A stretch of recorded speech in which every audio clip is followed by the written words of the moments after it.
Hello and welcome back to the season finale of Amazon Studios' fantastical, stupendous, super duper, all like totally, The Lord of the Rings, the definition of failure. First of all, I apologize for breaking this episode into parts. Normally one episode wouldn't need this sort of length, however this is the end of the season, so it requires a bit more of a dissection. And more tit jokes. And I've got Robert Armayo to look forward to. So please bear with me for a bit as I sniff the delightful odor of my own farts.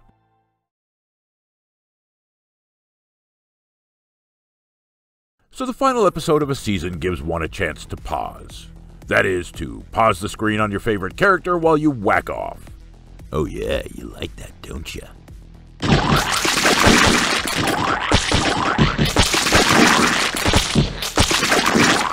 But after, as you button your pants, sinking into a well of shame and regret, it gives one the chance to reflect. And after cleaning the streaks of McGoo from my TV screen that ran down Morphin Clark's paused sneer, I did reflect. And I came to the realization that apart from various large plot points, I remembered almost no details from this show.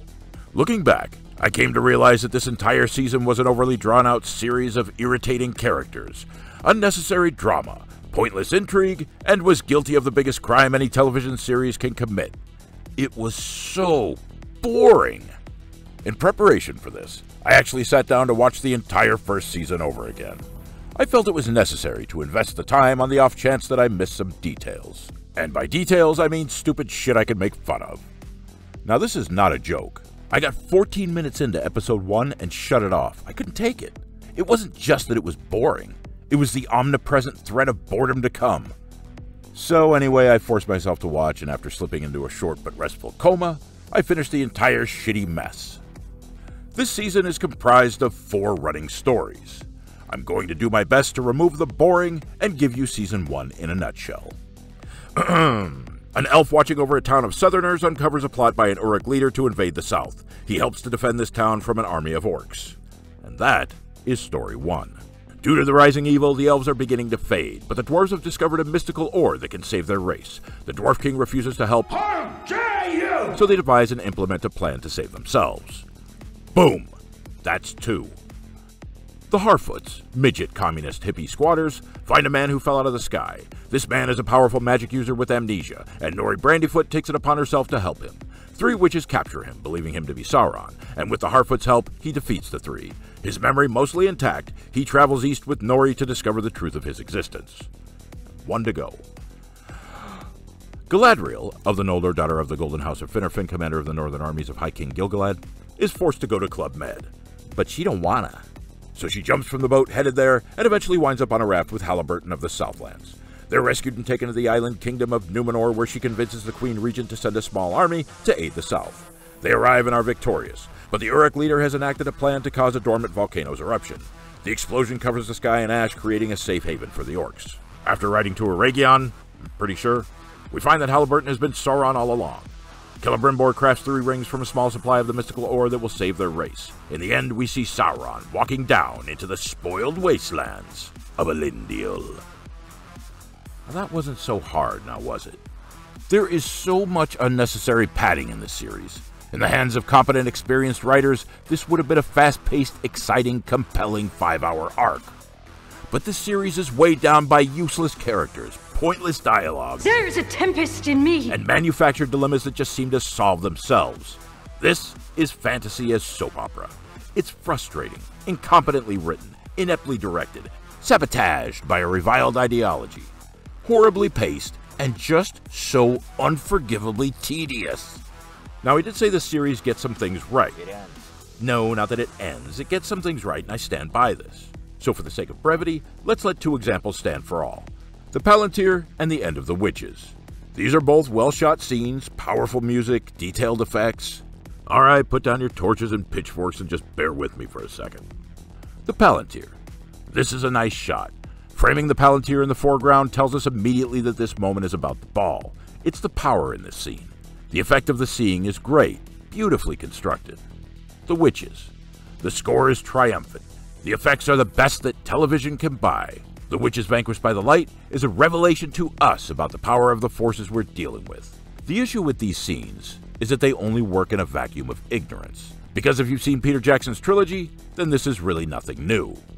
So with the knowledge of the Lord of the Rings trilogy, what do we take from this? Jackson's Palantir was weak. Take that fat bastard's work and give it a little pizzazz, a little oomph. In other words, throw money at it. Make it biggers, make it betters, make it look expensive. As great as this effect is, Jackson still did it better.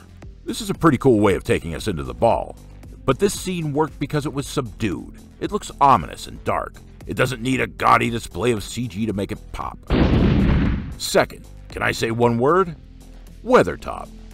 This is pretty blatant visual theft. Why would you copy this right down to the crown? Do all evil people wear a secret crown that's only exposed with good magic? This is dumb, and the entire film crew should be embarrassed by this. However, it does work in a vacuum. They did a solid job on these two scenes. They did these scenes right, but they did them for the wrong reason. There, got you on a technicality.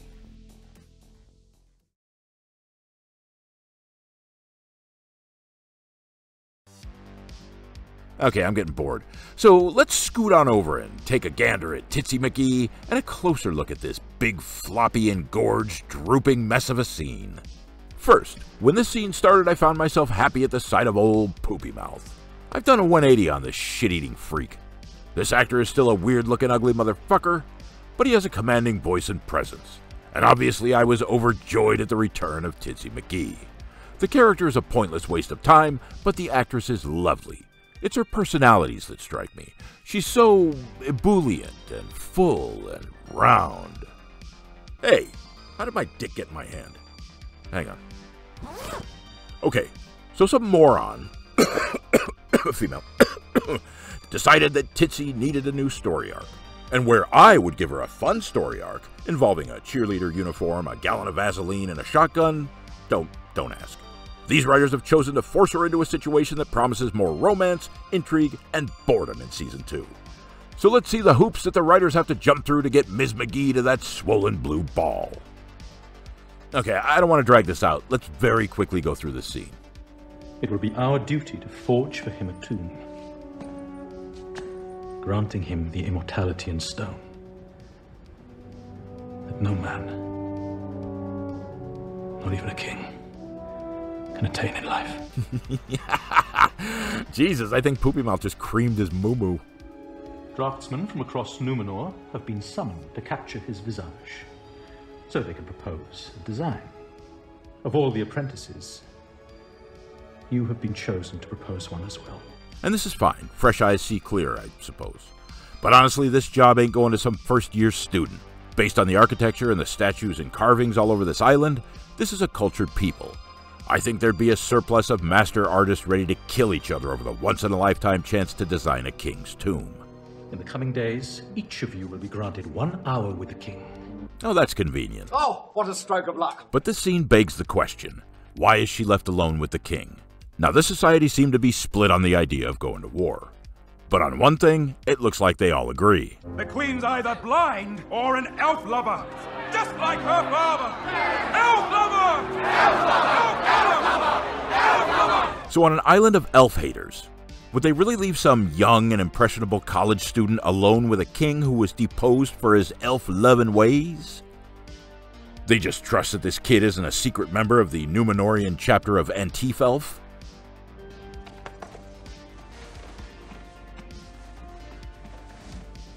I'm sorry, is it her job to just wipe jizz out of this guy's beard? Where's the servants? Can't you get in some serious trouble for just manhandling a king? Is it okay for some first-year college student, the daughter of a petty lord actually, to just start rubbing this guy's face? And where are the guards? I know what you have been doing in the dark of night when you thought all eyes were at you. Fucking perv. I know what you've been doing late at night. I've been watching you. I'm sorry. Your handmaid will be back in a moment, my king. Oh, that's convenient. What a stroke of luck. Time for what? To warn you, young Miriam. You're mistaken. I'm Queen yet? No. But you will be. So know this. Okay, so he just looks into this girl's pale, thin face and thought she was his daughter. Yeah, okay, great. What a stroke of luck. Help! It's the king! Oh, that's also convenient. She calls for help and no one comes. Well, that's a stroke of luck, Marcus. Alright, there's a certain respect held for a monarch. Deposed or not, this is a former king, the current queen's own father. So we're showing that any sort of reverence held for the ruling class is completely disregarded just so Titsy can be left alone with this deranged old fart. This is ridiculous. Oh, fuck me. This very old guy, obviously suffering from dementia, just jumps out of his deathbed to pop open the secret door? Right, stop that. Silly. Okay, well, good. You did it, Amazon. You found a way to get Titsy from blowing guys in a filthy alley all the way up to the Palantir in a beautifully manufactured segment overflowing with convenience. If they'd only added one more Palantir, the show would have been perfect. Just to set up big blue balls. Blue balls waiting for something interesting to happen.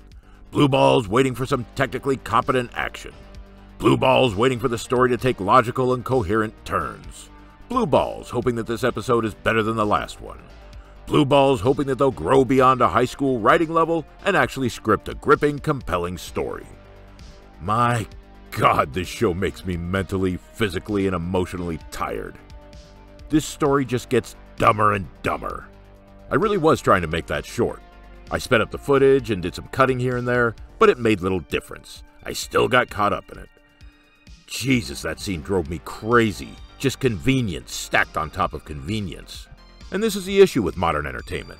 The creators of so many TV shows and movies have decided that you're not that intelligent, and therefore can just insult you right to your face without fear of reprisal. And that's pretty much it for Titsy for this episode.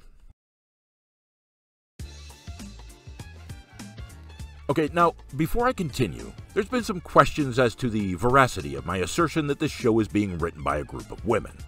This is a true statement. So what I told you was true, from a certain point of view. Look, I'll be the first to admit that, yes, there are males who write for this series. Males, not men. And yes, there is a difference. The gulf between male and man is vast and difficult to traverse.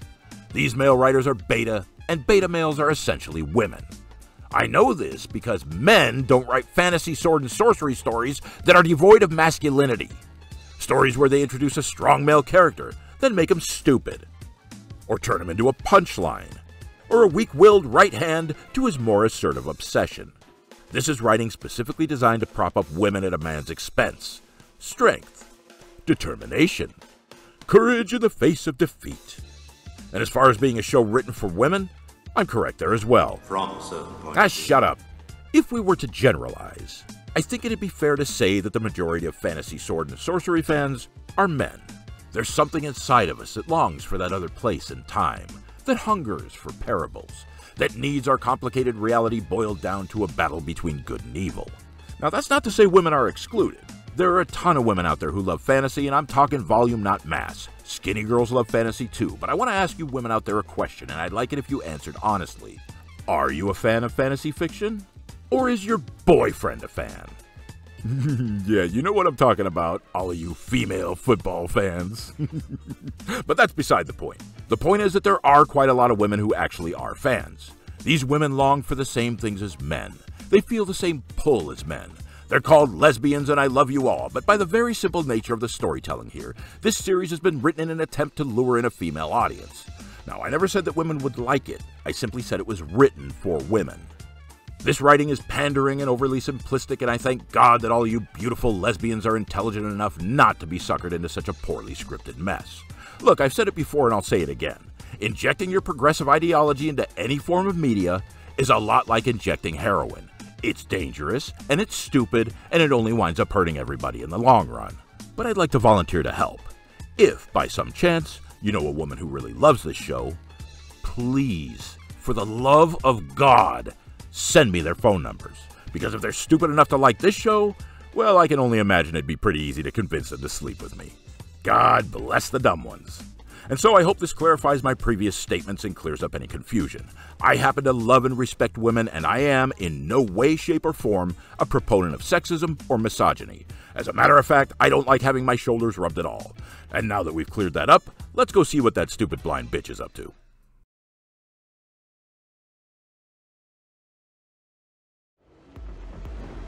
So then we get our final appearance from Muriel and Elendil. Not Elendil the elf, the other one. So the Numenorians are sailing back to their little island of intolerance. These fucking elfophobes, with their tails between their hateful little legs. Below decks, Elendil, not Elendil the elf, the other one, pops in to check on the queen. He quietly enters, hoping to catch this bitch rubbing one out, but realizing he hasn't been noticed, decides that Muriel could use some cheering up. 5, 6, 7, 8. Boo! Oh!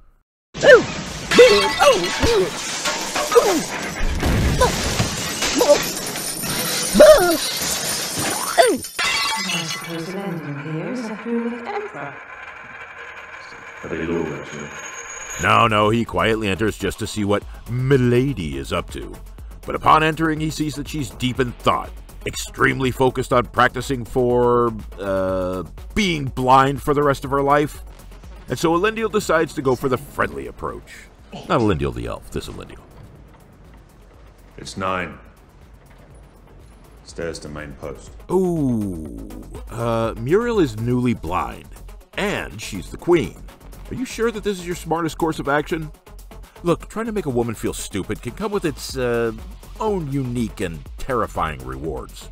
But are you sure you just want to pop in and correct a woman? A blind woman? A newly blinded queen? On her inability to correctly count a flight of friggin' stairs? Hey, anyone remember this? How long have we been clear of it? Nearly a mile. I see. Do you? Is this really the first thing you'd say to a queen who, just that exact moment, realized she'd gone blind? Jesus, dude. Have a little tact.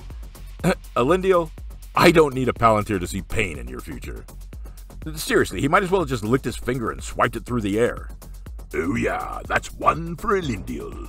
If even 1/10 of this were written in a realistic manner, you'd be damn sure this bitch wouldn't have forgotten that little remark anytime soon. Oh, Elendil, perhaps you'd like to come into my chambers and we can have a little bit of fun.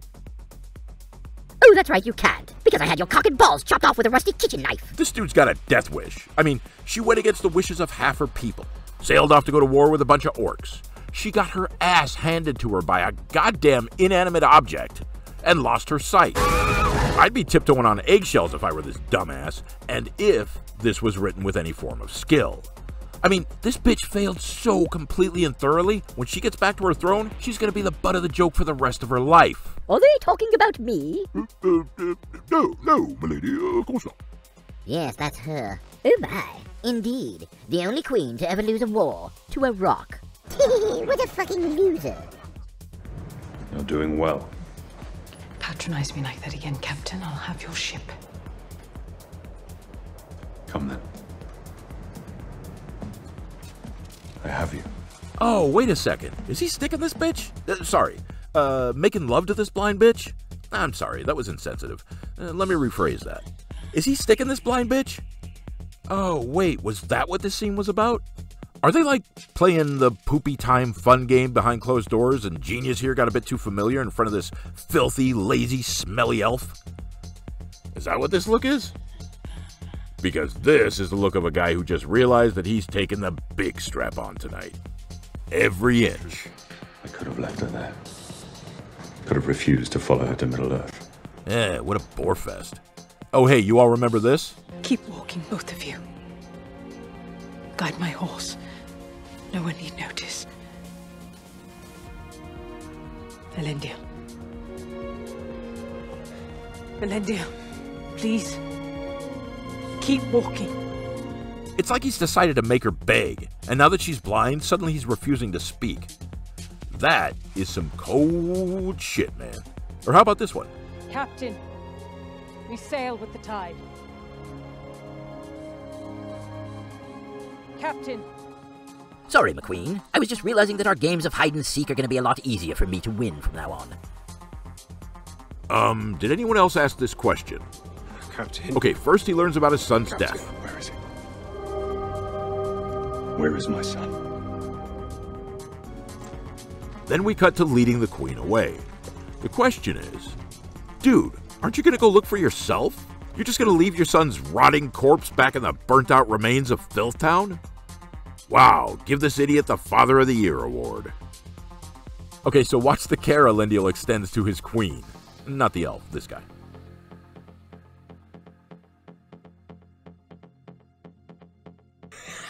Did you see that? Okay, watch what this idiot does. He's so blown away by this knowledge of the ancient, sickly, dementia-addled, semen-soaked king's death, he just loses it and wanders away from the blind queen that he was guiding. Because apparently, Captain Elendil of the mighty Sea Guard of the island kingdom of Numenor is just a pussy who wears his heart on his sleeve. He acts like a fool. Well, I suppose Elendil here is a lunatic emperor. Very low, actually. He's shocked at being held accountable for making a stupid decision. The sea cannot commit treason. With respect, Queen Regent, given the circumstances, I did only what I believed to be most prudent. He's temperamental. I wasn't talking to you! He's paralyzed by his emotions. Elendil. Elendil, please. Keep walking. He's a slave to his emotions. Captain. He's extremely confused and controlled by his emotions. Elendil. What is it? What's wrong? What is it? Anyone still want to argue that this show wasn't written by a group of women?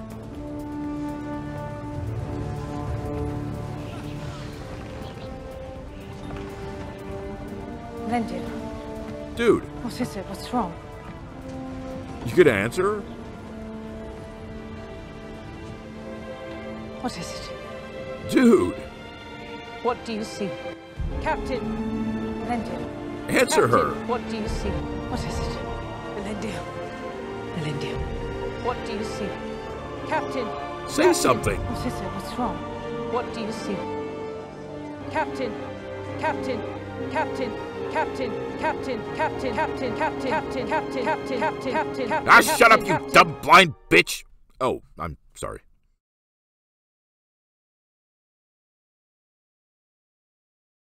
And so these were our catch-up segments with the Numenorians, and I'm going to leave it here. These two scenes took up a total of 7 minutes and 43 seconds and were entirely unnecessary.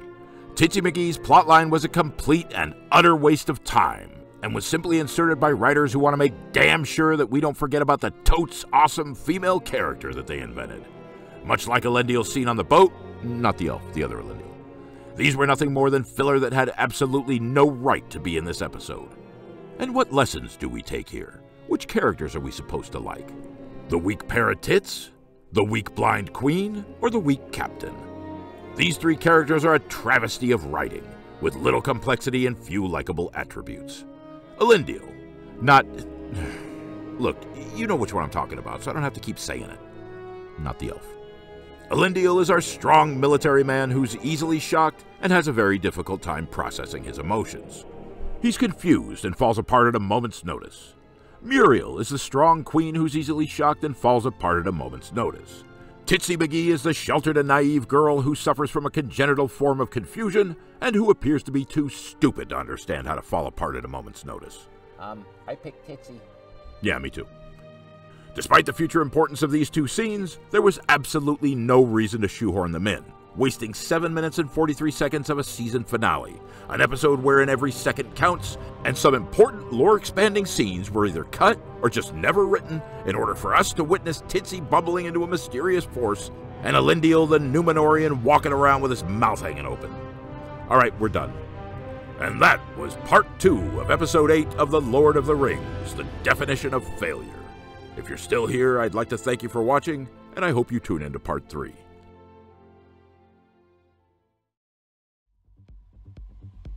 And on a special note, I'd like to thank my one and only Patreon subscriber, Mr. Jason Slops McGoo Voorhees, who's been enjoying early screenings and rough cuts of my videos. Thank you, Mr. Machete-wielding psychopath. You're the man.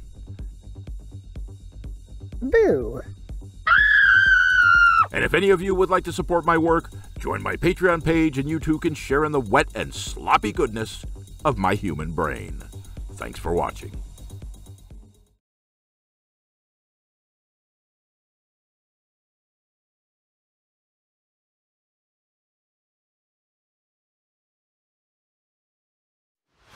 What happens when 3 young Berkeley college students hold their wicked ritual in the woods, only to fall in love with the same homeless drug addict? There's zaniness afoot when it turns out he's got a thing or two to show them about magic, in bed and out. This fall, experience a romantic Halloween romp made for 4. 3 whores and a hobo, coming soon. Only on Amazon.